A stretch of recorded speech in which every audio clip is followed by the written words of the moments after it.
ભારે વરસાદને કારણે અને વરસાદની આગાહીને લીધે જિલ્લા વહીવટી તંત્ર આવ્યું એક્શનમાં. શાળાઓ તેમજ આંગણવાડીઓમાં રજાઓ જાહેર. નમસ્કાર મિત્રો, સ્વાગત છે તમારું અમારી યુટ્યુબ ચેનલમાં. મિત્રો, બનાસકાંઠા તેમજ રાજ્યભરમાં ભારે વરસાદ ચાલી રહ્યો છે અને ભારે વરસાદની આગાહી પણ કરવામાં આવી છે.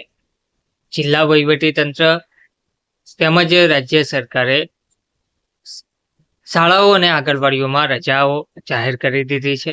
ગુજરાતમાં ચોમાસાની વિધિવત જમાવટ વચ્ચે હવામાન વિભાગ દ્વારા ઉત્તર ગુજરાતમાં ભારેથી અતિ ભારે વરસાદની આગાહી કરવામાં આવી છે. ખાસ કરીને બનાસકાંઠા જિલ્લામાં સંભવિત ભારે વરસાદ અને વાવાઝોડા જેવી પરિસ્થિતિને ધ્યાનમાં રાખીને જિલ્લા વહીવટી તંત્ર પૂરતી સતર્કતા દાખવી રહ્યું છે. વિદ્યાર્થીઓની સલામતી અને સુરક્ષાને સર્વોપરી ગણાવીને જિલ્લા કલેક્ટર દ્વારા એક મહત્વપૂર્ણ નિર્ણય લેવામાં આવ્યો છે. શાળાઓ અને આંગણવાડીઓમાં રજા જાહેર કરવામાં આવી છે.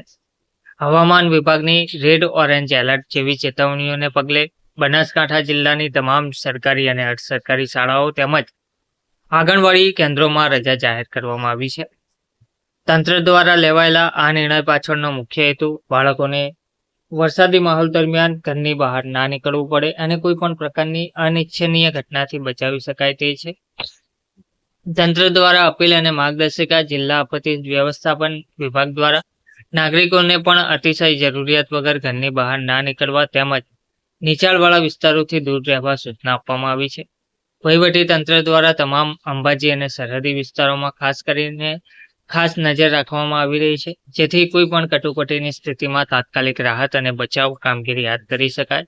હવામાન સામાન્ય થયા બાદ અને સ્થિતિ પૂર્વવત થયા પછી જ શાળાઓમાં ફરીથી શિક્ષણ કાર્ય રાબેતા મુજબ શરૂ કરવા અંગેનો આગામી નિર્ણય લેવામાં આવશે તેવી માહિતી પણ આપવામાં આવી છે.